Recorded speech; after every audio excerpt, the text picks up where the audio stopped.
Hi everyone, welcome to Rite Tonight. I'm your host, and this is our special guest, Mary. Hi everyone.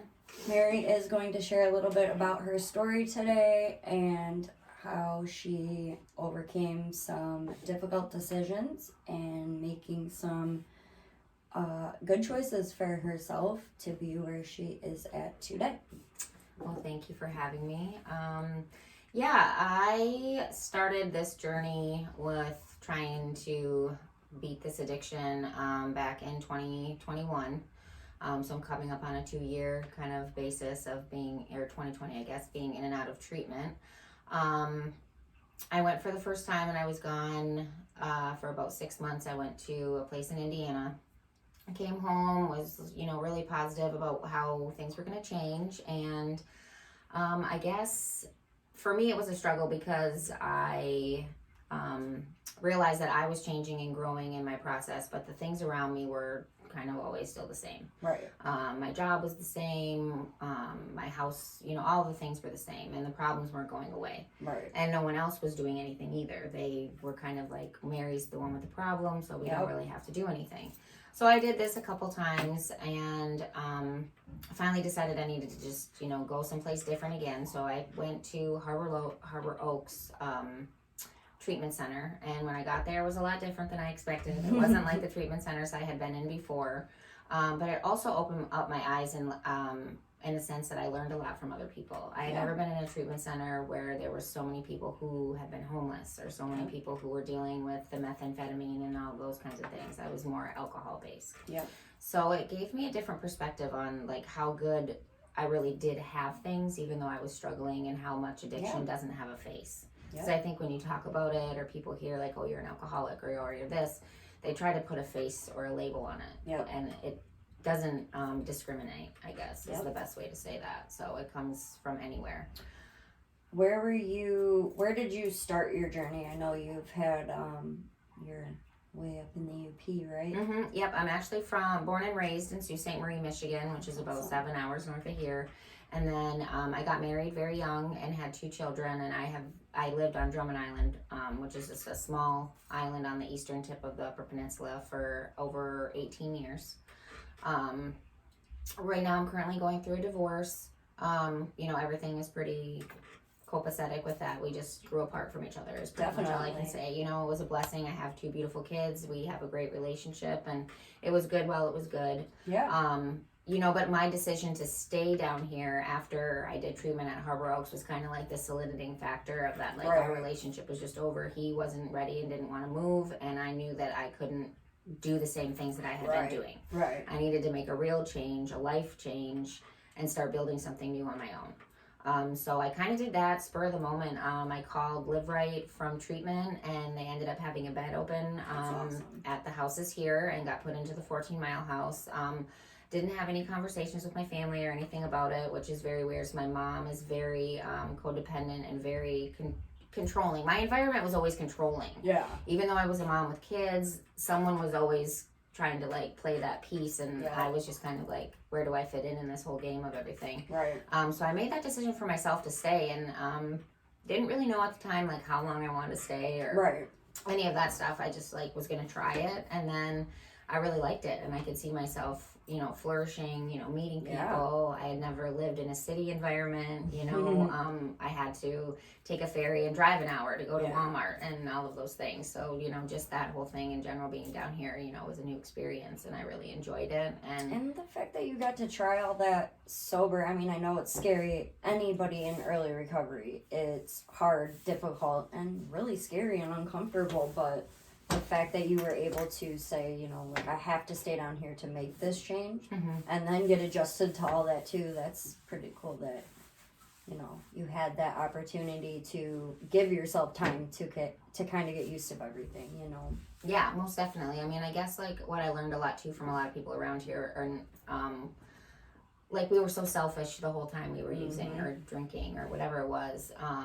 Even if you don't think you're selfish, you're being selfish. Even if you want to say, I was there every day, your body was there, but your mind wasn't there. Absolutely. So it's kind of like, can I be selfish in a different way to actually do something better for myself Right. instead of, you know, whatever. So, I mean, obviously that was super hard. And it's hard every day because, you know, I don't get to see my kids every day. Right. You know, I was a stay-at-home mom their whole entire lives and, you know, coached and did a lot of, like, volunteering and stuff like that. So that separation is hard and it's challenging.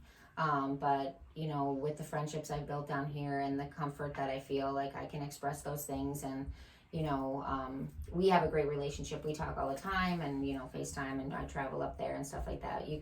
Nothing ever will beat, like, being able to see them every day. Right. But also, like, now they have a mom, again, who's happy and healthy and will be here for the longevity of their lives with a good quality That's of what life. I was going to ask next. Like, in the beginning, did they know that, you know, you were going to treatment and all of that? Mm-hmm. Yeah, my 11, he was 10 at the time, 9. And he knew I was sick.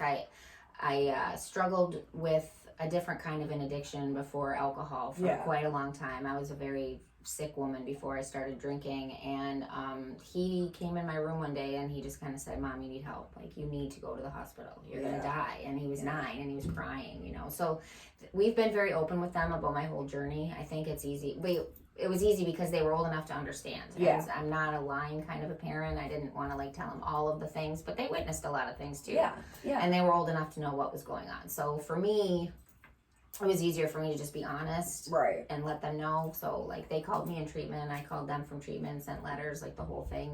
They've come down, they've seen the house, they've seen the location, awesome. They've seen those things, and they're my biggest cheerleaders too. Yeah. You know, I was they going are to say, so supportive. For them to see it, your growth, you know, down here, whatever, I think that's pretty cool that they can be supportive of that, especially if they've already understood what was going on, you know. Yeah, well, and they are living where I was living, and up there, you know, drinking is the most social acceptable thing that there is. I mean, like, if you are going on a boat ride, going golfing, playing baseball, whatever it is, drinking is usually involved.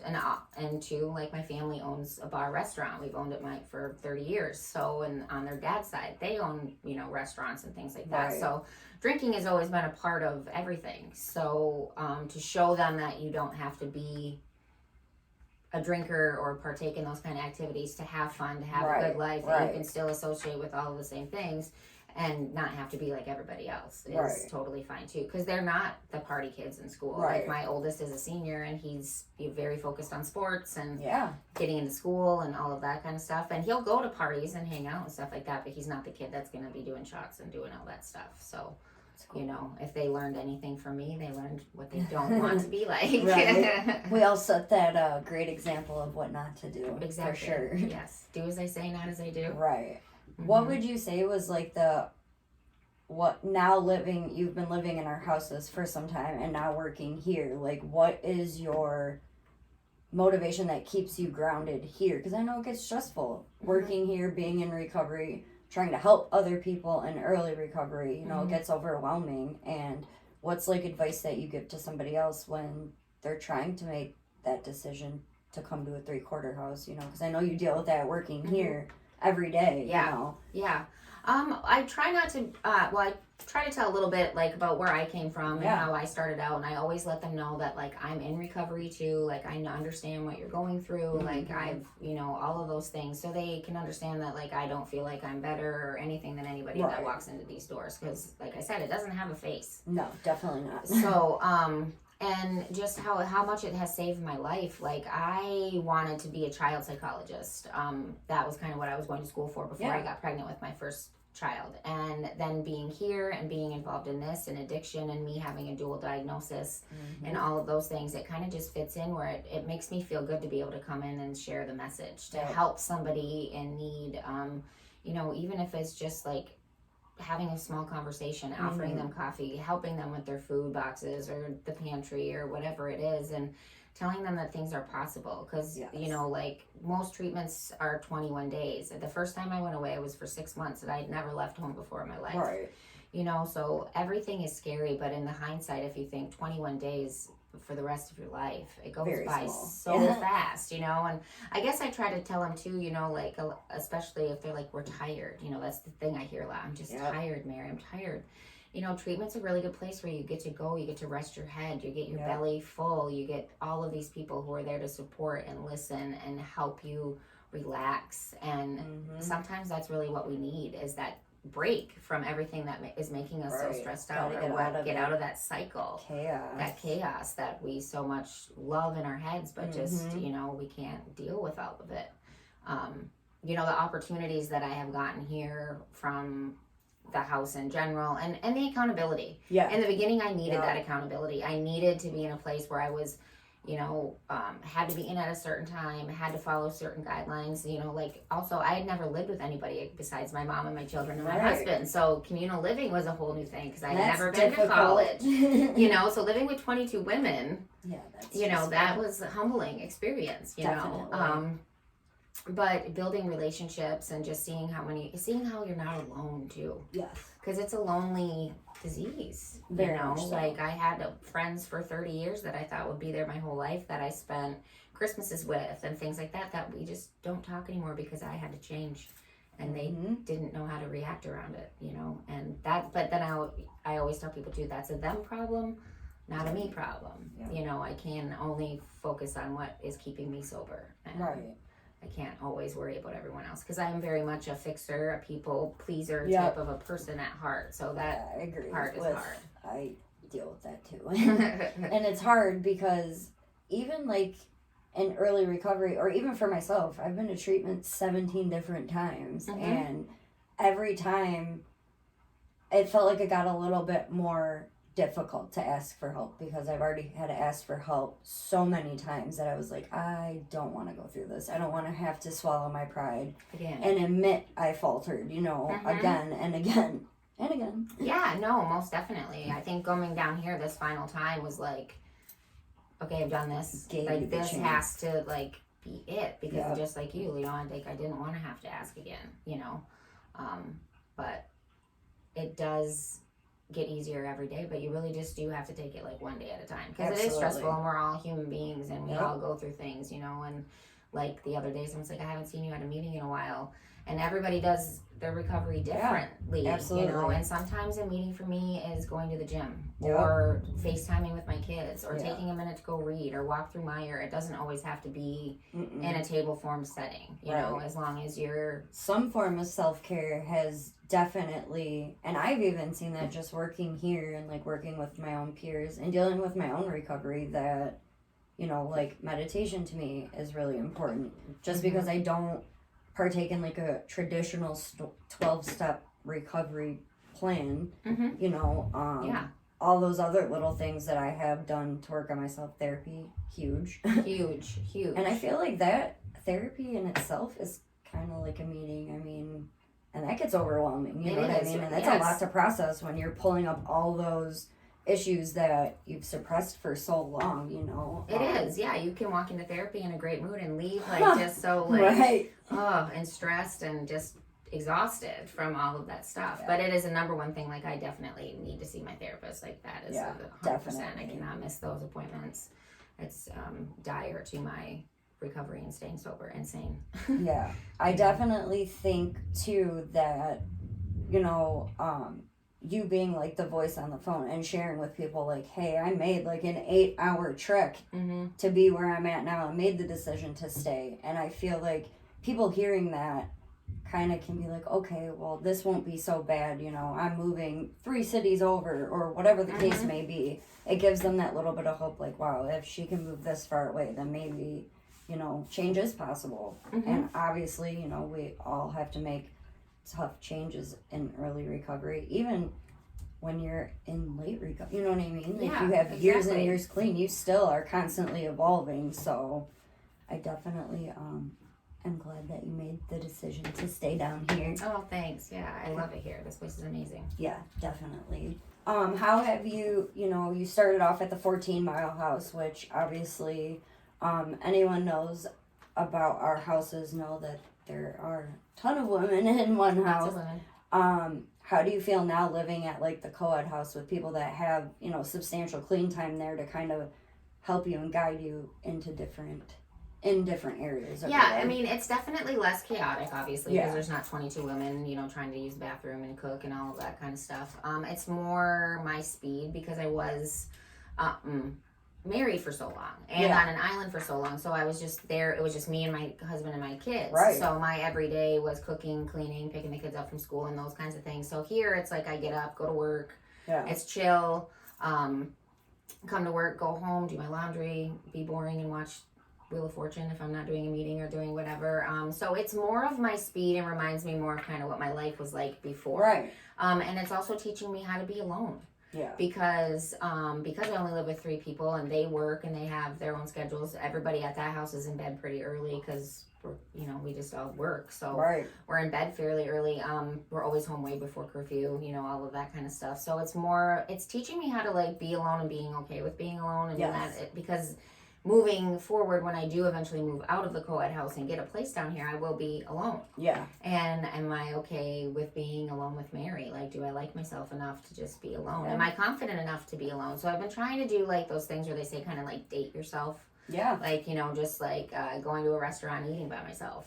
That's something I That was can always something that I told myself, like, I would see people like, how do they do that? Like, I Yeah. could never, ever do that. And granted, it's never been at a fancy place or anything like that, but just to Right. go in and get a bowl of soup by myself and have Yep. a book and have my stuff and just be that 30 minutes of just like by myself. And it's okay if people look at me and they don't know why I'm in here. And so really just really getting to know me, I guess, is what Yes. this next step is for myself. Yes. Like, where do I want to go with my future, what I want my days to look like, and getting to pick and choose those things for myself, you Yeah, know, and definitely. like, what does Mary want to have for dinner tonight? Mary's going to do, like, last night I did my laundry, like, That's just awesome. sat home and, I hadn't been home in like 5 days before 9 o'clock, so it was just like my day to kind of come home and chill out, talk to my kids, and do my laundry. So really, it's just, it's teaching me to be comfortable with myself.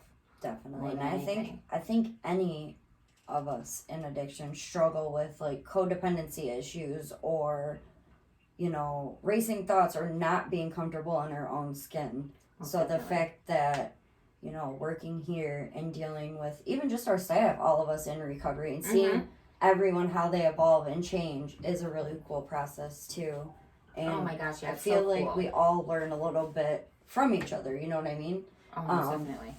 So I think it's really cool that you Yeah. joined our team. Yeah, I love it. I mean, I learn from everybody every day. Like Yeah. I take a little bit from everybody's story and everybody's, what they've done and that kind of a thing. Because I mean, like we always say, everybody does it different. Right. And, Absolutely. and there's a lot of days, you just gotta it's just for this second. I just gotta do this just for right now, or just, for 5 minutes. Because I'm an overthinker. Yes. I am a very Yeah. OCD type person. I too. like things done a certain way and said a certain way, and I do my day every day the same in the morning and all that kind of stuff. So sometimes, Yeah. I had to learn how to not be like that so much, especially Right. living with the 14 mile and the, and then moving, because it's, Always I'm changing. not running my household. There's always changing, and other people do different things. So being able to kind of do that too is help me break out of that a little bit. That's awesome. You know. And it's really cool that you noted, you knew what you needed from the very beginning, but then things pop up or things happen along the way to where you're like, hey,